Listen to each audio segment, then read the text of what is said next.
मैं doctor Ashutosh Makhija, assistant professor commerce, government Shivnath science college Rajnandgaon, M.Com 4th semester के subject Bharat में प्रत्यक्ष कर डायरेक्ट टैक्स इन इंडिया की 4th यूनिट के chapter advance payment of tax अर्थात कर का अग्रिम भुगतान के संबंध में बताने जा रहा हूं। इस संबंध में मेरे द्वारा आयकर अधिनियम के जिन प्रावधानों एवं नियमों का उल्लेख किया जाएगा उसका संबंध फाइनेंशियल ईयर 2019-20 और असेसमेंट ईयर 2020-21 से होगा। कर का अग्रिम भुगतान इस चैप्टर को समझने के लिए यदि इसके इंट्रोडक्टरी पार्ट पे आया जाए तो विद्यार्थियों को यह जानना आवश्यक है कि आयकर संग्रहण की दो विधियां हैं। पहला है उद्गम स्थान पर कर काटना अर्थात टैक्स डिडक्शन एट सोर्स, और दूसरी विधि है जिसमें करदाता द्वारा स्वयं आयकर का भुगतान किया जाता है। सामान्यतः आयकर अधिनियम के अंतर्गत आयकर का भुगतान संबंधित कर निर्धारण वर्ष में किया जाता है, किंतु अधिनियम में एक ऐसी व्यवस्था भी है जिससे कि करदाता को गत वर्ष में ही अपनी अनुमानित आय पर निर्धारित तिथियों को कुछ अग्रिम कर जमा करना होता है। अग्रिम कर के भुगतान के संबंध में अतिरिक्त जानकारियों में फिर मैं इसे स्पष्ट करना चाहूंगा कि कर का अग्रिम भुगतान आय कर के कलेक्शन के लिए केंद्र सरकार द्वारा उठाया जाने वाला एक ऐसा कदम है जिसमें करदाता अपनी गत वर्ष की अनुमानित आय पर गत वर्ष में ही कर चुकाता है। यह चुकाया गया कर संबंधित कर निर्धारण वर्ष का माना जाता है।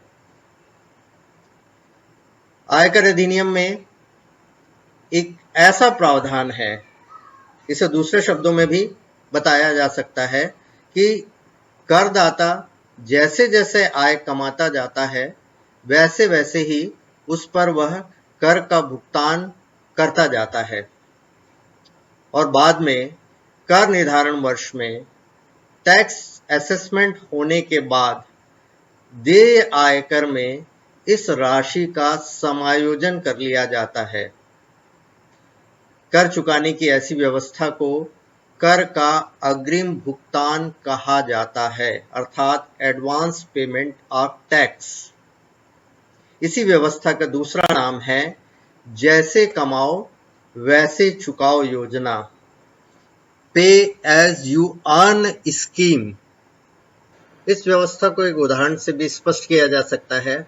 असेसमेंट ईयर 2020-21 से संबंधित फाइनेंशियल ईयर 2019-20 में करदाता की वर्ष में प्रारंभ में ही जो भी आय अनुमानित की गई होगी उस पर फाइनेंशियल ईयर 2019-20 में ही अनुमानित कर का भुगतान आयकर प्रावधानों के अंतर्गत विभिन्न किस्तों में तथा विभिन्न तिथियों पर किया जाएगा। करदाता द्वारा ऐसा न करने पर न चुकाई गई या कम चुकाई गई राशि पर ब्याज चुकाना होगा। अग्रिम कर चुकाने का दायित्व इस संबंध में आयकर अधिनियम की धारा 208 और अधिनियम की धारा 207 की उपधारा 2 में बताया गया है।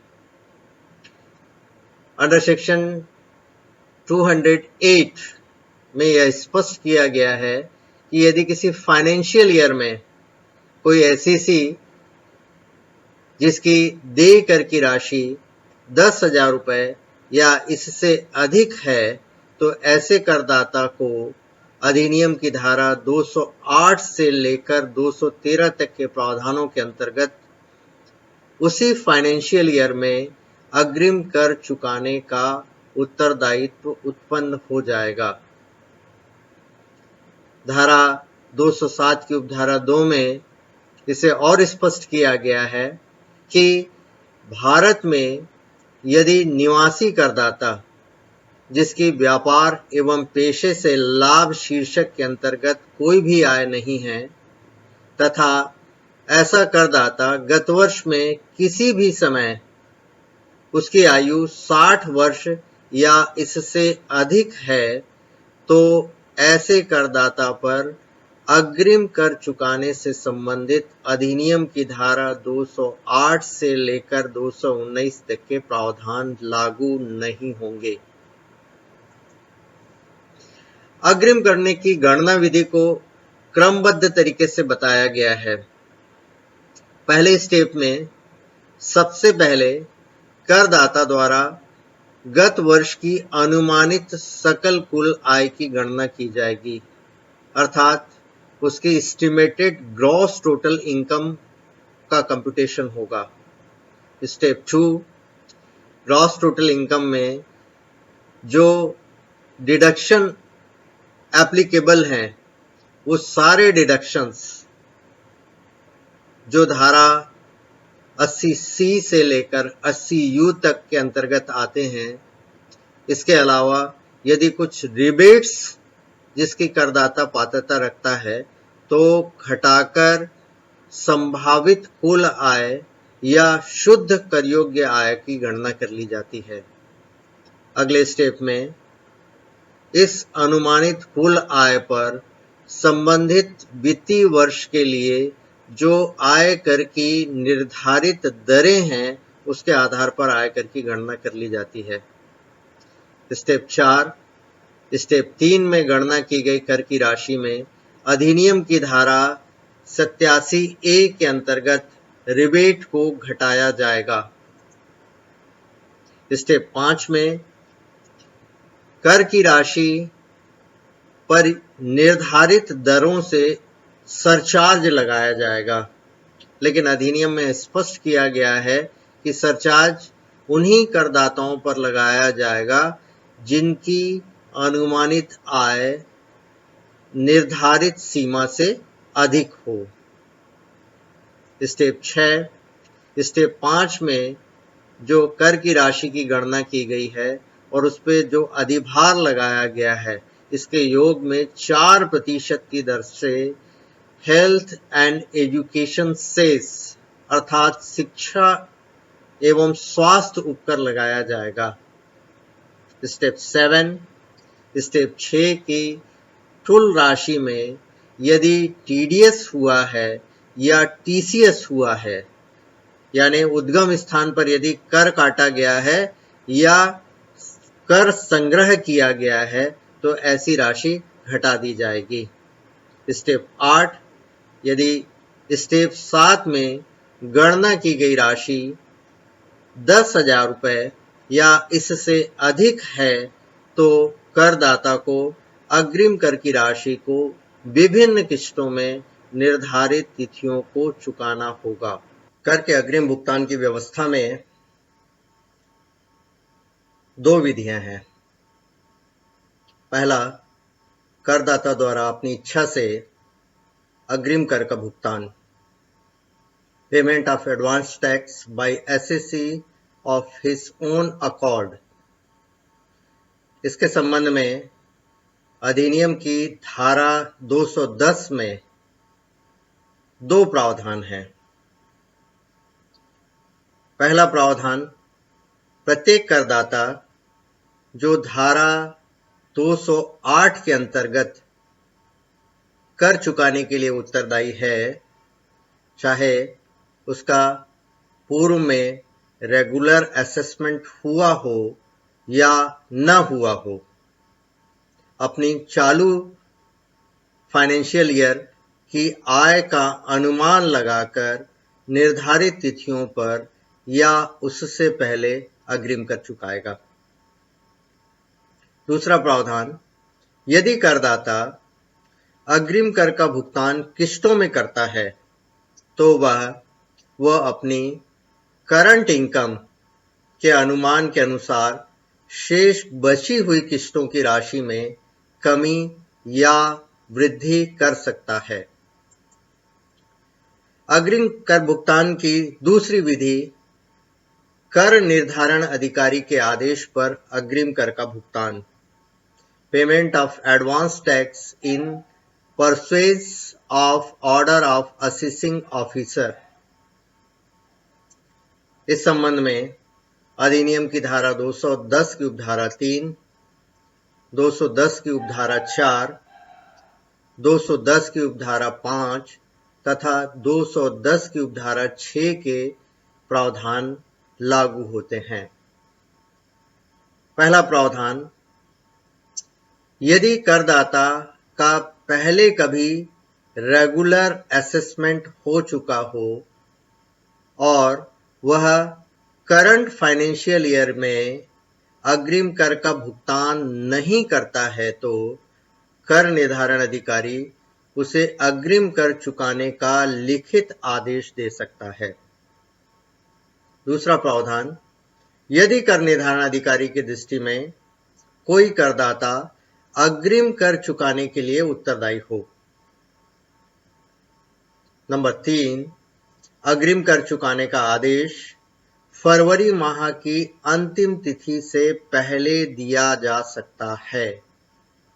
नंबर 4, अग्रिम कर की मांग के आदेश में अग्रिम कर की राशि तथा किस्तों में चुकाई जाने वाली राशि का स्पष्ट उल्लेख होना आवश्यक है।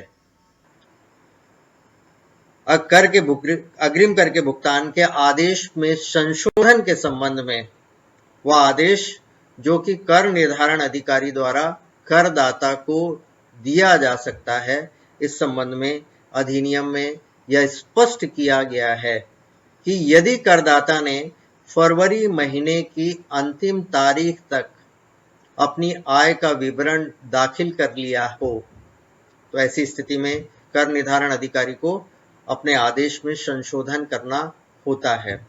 दूसरी बात, यदि किसी गत वर्ष में करदाता का रेगुलर असेसमेंट हो गया हो। तीसरी बात, संशोधित आदेश के अनुसार चालू वर्ष की देय अग्रिम कर की राशि आदेशित अग्रिम कर की राशि से अधिक होने पर, और ठीक चौथे में इसकी विपरीत बात कही गई है कि संशोधित आदेश के अनुसार चालू आय पर अग्रिम कर की राशि आदेशित अग्रिम कर की राशि से कम होने पर। इन चार स्थितियों में कर निर्धारण अधिकारी अपने आदेश को संशोधित कर सकता है। अग्रिम कर की दरों के संबंध में विद्यार्थियों को जानना आवश्यक है। जिन दरों का मेरे द्वारा उल्लेख किया जाएगा वह वित्तीय वर्ष 2019-20 अर्थात फाइनेंशियल ईयर 2019-20 और असेसमेंट ईयर 2020-21 के लिए होगी। जैसा कि आयकर अधिनियम में स्पष्ट है कि कर की दरों के हिसाब से करदाता को मुख्य रूप से 3 वर्गों में वर्गीकृत किया गया है। एक वर्ग में ऐसे करदाता जिनकी आयु 60 वर्ष से कम है। ऐसे करदाताओं में व्यक्ति, हिंदू अविभाजित परिवार, व्यक्तियों के संघ तथा प्रत्येक आर्टिफिशियल पर्सन शामिल हैं।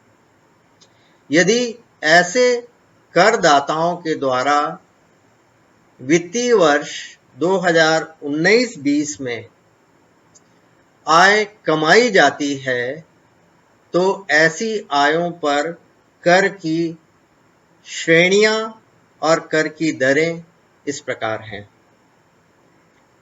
ऐसे करदाताओं को 2,50,000 रुपए तक की अनुमानित चालू आय पर किसी भी प्रकार के कर का भुगतान नहीं करना होता है। किंतु यदि आय बढ़कर 2,50,000 से 5 लाख रुपए के बीच में होती है तो ऐसी स्थिति में ऐसे करदाता को 5% की दर से कर देना होगा।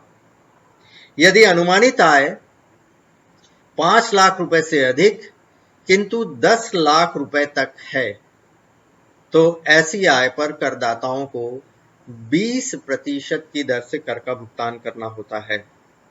किंतु यदि ऐसी अनुमानित आय 10 लाख रुपए से अधिक किंतु 50 लाख रुपए तक है तो ऐसी स्थिति में करदाताओं को 30% की दर से कर चुकाना होता है।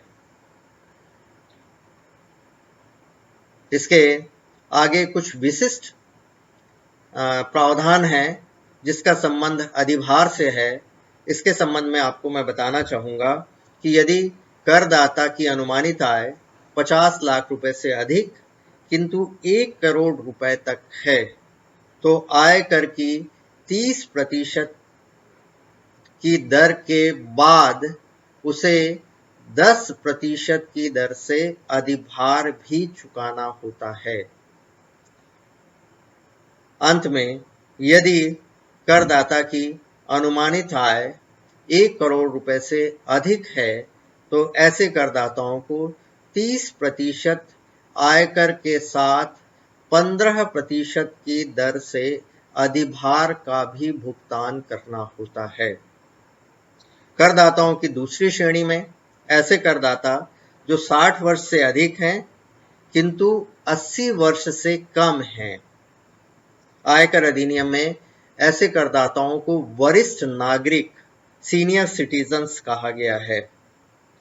ऐसे करदाताओं के लिए आयकर की श्रेणियां और कर के दरों में के बारे में मैं बताना चाहता हूं कि ऐसे करदाताओं की अनुमानित आय यदि 3 लाख रुपए तक है तो ऐसी आय पर करदाताओं को किसी भी प्रकार के कर का भुगतान नहीं करना होता है। अगले स्लैब में 3 लाख रुपए से 5 लाख रुपए तक यदि अनुमानित आय है तो ऐसी आय पर 5% की दर से कर का भुगतान किया जाता है। शेष आयकर की श्रेणियां और कर की दरें ठीक उसी प्रकार है जिस प्रकार 60 वर्ष से कम आयु वाले करदाताओं की है। करदाताओं के तीसरे वर्ग में ऐसे करदाता जो 80 वर्ष या उससे अधिक आयु वर्ग के हैं। आयकर अधिनियम में ऐसे करदाताओं को अति वरिष्ठ नागरिक सुपर सीनियर सिटीजन्स कहा गया है। आयकर की श्रेणियों और दरों के बारे में आयकर अधिनियम में इनके बारे में कहा गया है कि ऐसे करदाता यदि 5 लाख रुपए तक चल वर्ष में कोई अनुमानित आय अर्जित करते हैं तो उन्हें किसी भी प्रकार के कर का भुगतान नहीं करना होता। आय के 5% दर वाली आय की श्रेणी नहीं है इनके लिए। शेष आयकर की श्रेणियां और दरें ठीक उसी प्रकार हैं जो पिछले 2 करदाताओं के वर्ग में मेरे द्वारा बताई गई हैं। आय की दरों के साथ साथ विद्यार्थियों को इसके बारे में भी जानना आवश्यक है कि अधिनियम में जब व्यक्ति की बात की जाती है तो व्यक्ति में महिला और पुरुष करदाता दोनों शामिल होते हैं। इसके संबंध में और एक बात विद्यार्थियों को स्पष्ट होनी आवश्यक है कि अधिनियम की धारा 87A के अंतर्गत कोई करदाता रिबेट तभी प्राप्त करेगा जबकि उस व्यक्ति करदाता की संबंधित गत वर्ष में कर योग्य आय 5 लाख रुपए से अधिक नहीं है। और इस संबंध में रिबेट की जो अमाउंट होगी वो 2 राशियों में जो कम होगी वह होगी। इसमें पहली राशि है आयकर की राशि और दूसरा है अधिकतम राशि 12,500। इसे और स्पष्ट करते हुए अधिनियम में यह बताया गया है कि यदि करदाता अंडर सेक्शन 87A के अंतर्गत 12,500 रुपए या इससे कम राशि की छूट प्राप्त करना चाहता है तो उसकी आय की करमुक्त राशि की सीमा 2,50,000 होगी, न कि 5 लाख रुपए। विभिन्न करदाताओं में सहकारी समिति एवं साझेदारी फर्म भी है। आयकर अधिनियम में अग्रिम कर की दरों के संबंध में जो प्रावधान है उसके संबंध में विद्यार्थियों को जानना आवश्यक है। सहकारी समिति की दशा में आय की श्रेणियां एवं कर की दरों का उल्लेख है, जिसमें यह बताया गया है कि यदि सहकारी समिति की गत वर्ष में अर्थात वित्तीय वर्ष 2019-20 में अनुमानित आय 10,000 रुपए तक है तो ऐसी स्थिति में समिति को 10% की दर से कर चुकाना होगा। किंतु यदि राशि 10,000 रुपए से अधिक है तो ऐसी स्थिति में अगले 10,000 रुपए तक उसे 20% की दर से कर का भुगतान करना होगा। और यदि अनुमानित आय 20,000 रुपए से भी अधिक है तो ऐसी स्थिति में उसे शेष आय पर 30% की दर से कर चुकाना होगा। साझेदारी फर्म की दशा में आय की केवल एक ही श्रेणी है और कर की दर भी एक ही है, अर्थात साझेदारी फर्म की संपूर्ण आय पर 30% की दर से अग्रिम कर चुकाया जाएगा। अधिनियम में अधिभार एवं स्वास्थ्य एवं शिक्षा उपकर दोनों में संयुक्त रूप से लागू होता है। इस संबंध में अधिनियम में यह प्रावधान है कि यदि सहकारी समिति या साझेदारी फर्म की आय 1 करोड़ रुपए से अधिक है तो ऐसी स्थिति पर में इन दोनों करदाताओं को 12% की दर से अधिभार लगाया जाएगा और आयकर की राशि एवं अधिभार की राशि के योग में स्वास्थ्य एवं शिक्षा उपकर 4% की दर से लगाया जाएगा। एक करदाता कंपनी की स्थिति में आयकर की दरें दी हुई हैं। इस संबंध में आय की श्रेणियों और दरों के संबंध में बताया गया है कि यदि कोई कंपनी विदेशी कंपनी है और उसका कुल कारोबार गत वर्ष 2016-17 में 250 करोड़ रुपए है तो ऐसे कंपनी करदाता को 25% की दर से कर का भुगतान करना होता है। किंतु यदि वह डोमेस्टिक कंपनी है तो ऐसी कंपनी को अपनी संपूर्ण आय पर 20% की दर से कर का भुगतान करना होता है। अधिनियम में अधिभार अर्थात सरचार्ज के संबंध में भी प्रावधान है और यह प्रावधान डोमेस्टिक कंपनी के लिए और विदेशी कंपनी दोनों के लिए अलग अलग दरें हैं। डोमेस्टिक कंपनी के लिए यदि कोई डोमेस्टिक कंपनी जिसकी कर योग्य आय 1 करोड़ रुपए से अधिक तथा 10 करोड़ रुपए तक है तो ऐसी कंपनी को कर की राशि पर 7% की दर से अधिभार चुकाना होता है। किंतु यदि ये डोमेस्टिक कंपनी की टैक्सेबल इनकम 10 करोड़ रुपए से अधिक है तो ऐसे कंपनी को कर की राशि पर 12% की दर से सरचार्ज चुकाना होता है। विदेशी कंपनी अर्थात घरेलू कंपनी के अतिरिक्त कोई अन्य कंपनी यदि उसकी कर योग्य आय 1 करोड़ रुपए से अधिक किंतु 10 करोड़ रुपए तक है तो ऐसी कंपनियों को कर की राशि पर 2% की दर से अधिभार लगेगा और ऐसी कंपनी या कंपनियां जिसकी कर योग्य आय 10 करोड़ रुपए से अधिक है, तो ऐसी कंपनी या कंपनियों को कर की राशि पर 5% की दर से अधिभार चुकाना होगा। स्वास्थ्य एवं शिक्षा उपकर, हेल्थ एंड एजुकेशन सेस, चाहे कंपनी डोमेस्टिक हो या फॉरेन कंपनी हो, दोनों कंपनियों की स्थितियों में करदाता को आयकर एवं अधिभार इन दोनों राशियों के योग में 4% की दर से हेल्थ एंड एजुकेशन सेस अर्थात स्वास्थ्य एवं शिक्षा उपकर लगाया जाएगा।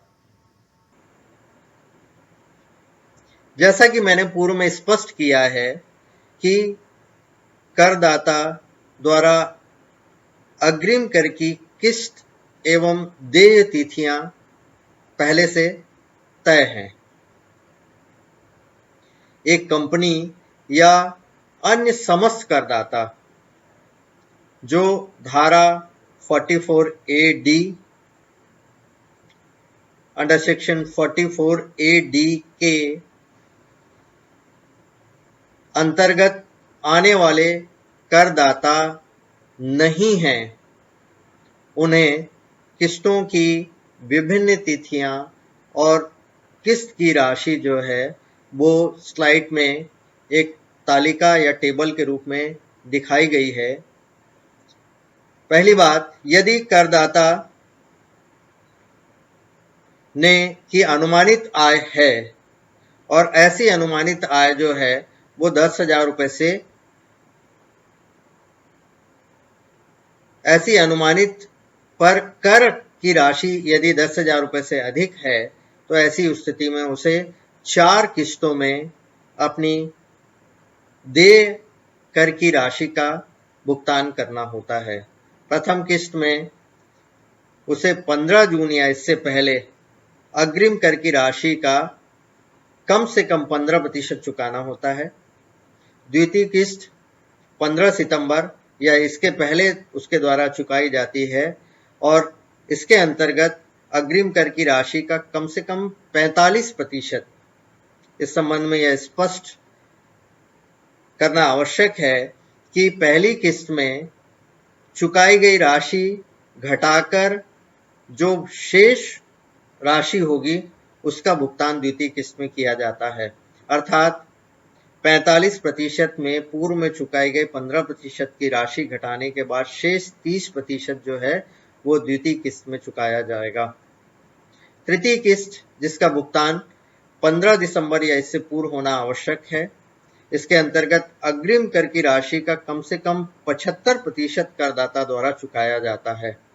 किंतु यहां भी यह स्पष्ट करना आवश्यक है कि इस 75% में पहली किस्त और दूसरी किस्त में चुकाई गई राशि को घटाकर शेष राशि का भुगतान किया जाएगा। अर्थात 75% में से 45% घटाने के बाद 30% राशि का ही भुगतान किया जाएगा।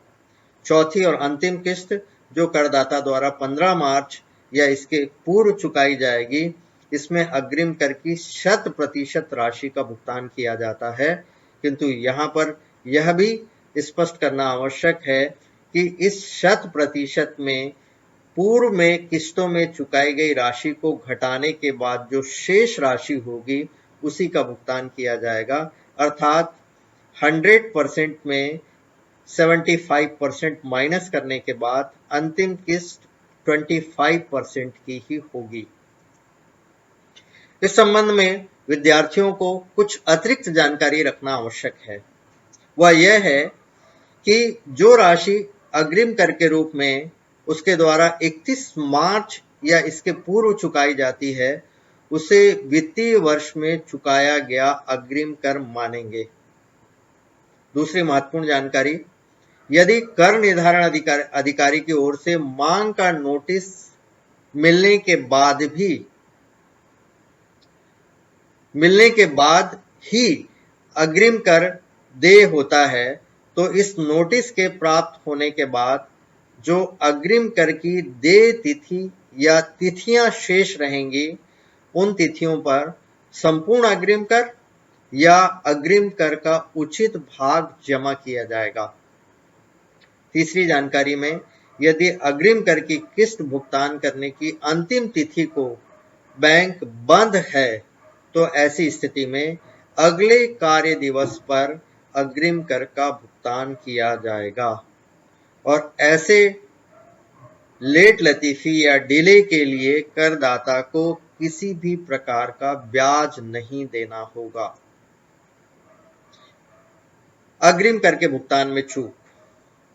When the SEC is treated as defaulter, कुछ ऐसी स्थितियां अधिनियम में हैं जिसमें करदाता को अग्रिम कर के भुगतान में चूक माना जाता है। पहली बात, गत वर्ष की आय का अनुमान लगाने के बाद भी उस पर कर का भुगतान उस कर निर्धारण वर्ष में नहीं किया जाता। दूसरा, गत वर्ष की आय का अनुमान नहीं लगाता और न ही अनुमानित आय को दाखिल करता है, इसे भी चूक माना जाएगा। और तीसरा कारण है, कर निर्धारण अधिकारी द्वारा करदाता को अग्रिम कर की किस्त चुकाने के आदेश देने के बावजूद भी देय तिथियों को करदाता द्वारा उसका भुगतान नहीं किया जाता। अग्रिम कर का समायोजन, इसके बारे में मैंने पूर्व में स्पष्ट किया है, फिर से उस बात को मैं दोहरा रहा हूं कि आयकर अधिनियम के अनुसार करदाता द्वारा चुकाई गई अग्रिम कर की राशि का नियमित कर निर्धारण की गणना की गई राशि से समायोजन किया जाएगा और इस समायोजन में जुर्माने या ब्याज की राशि शामिल नहीं होगी और इस समायोजन के बाद शेष राशि ही अंतिम रूप से करदाता का शुद्ध कर दायित्व होगा, अर्थात नेट टैक्स लायबिलिटी होगी। अग्रिम कर के प्रावधानों के संबंध में मैंने स्पष्ट किया। अब इन्हीं प्रावधानों को एक उदाहरण के माध्यम से समझा जा सकता है। इस स्लाइड में मैंने ऐसे करदाता को लिया है जिसकी आयु 60 वर्ष से कम है और वित्तीय वर्ष 2019-20 के लिए उसकी अनुमानित आय बताई गई है। आयों में पहली आय व्यवसाय से कर योग्य आय 4,85,000 रुपए, अन्य साधनों से आय 1,20,000। इस प्रकार आय का योग 6,05,000 रुपए है और करदाता द्वारा चुकाया जाने वाला जीवन बीमा प्रीमियम 12,000 और स्वयं के स्वास्थ्य पर जो बीमा प्रीमियम चुकाया जाएगा उसकी राशि 12,000 रुपए है। इन आंकड़ों के आधार पर हमें अग्रिम कर की गणना करना है और विभिन्न तिथियों को करदाता द्वारा जमा की जाने वाली किस्तों की राशि को भी बताना है। अतिरिक्त जानकारियों में प्रश्न में यह स्पष्ट है कि ए के द्वारा उद्गम स्थान पर 8,000 रुपए का कर काटा गया है, अर्थात जो टीडीएस है वो 8,000 रुपए की राशि का है। कंप्यूटेशन में आप देखिएगा अग्रिम कर के गणना में स्पष्ट है कि दो आय हैं, दोनों आयों का योग किया 6,05,000 रुपए उसकी ग्रॉस टोटल इनकम आ गई। ग्रॉस टोटल इनकम में अंडर सेक्शन 80C से 80U तक की डिडक्शंस देना है, चूंकि इस प्रश्न में केवल अंडर सेक्शन 80C में लाइफ इंश्योरेंस प्रीमियम जिसकी राशि 12,000 रुपए बताई गई है और अंडर सेक्शन 80D में हेल्थ इंश्योरेंस प्रीमियम के बारे में बताया गया है जिसकी राशि भी 12,000 रुपए की है। इन दोनों राशियों का योग अर्थात 24,000 रुपए जो है वो कटौतियों के रूप में घटाया जाएगा। अतः मिस्टर ए की कुल आय 5,81,000 रुपए होगी। इसी आय पर अग्रिम कर की गणना की जाएगी। अनुमानित आय 5,81,000 रुपए पर आयकर की दरों के अनुसार व्यक्ति करदाता के कर की गणना की जाएगी।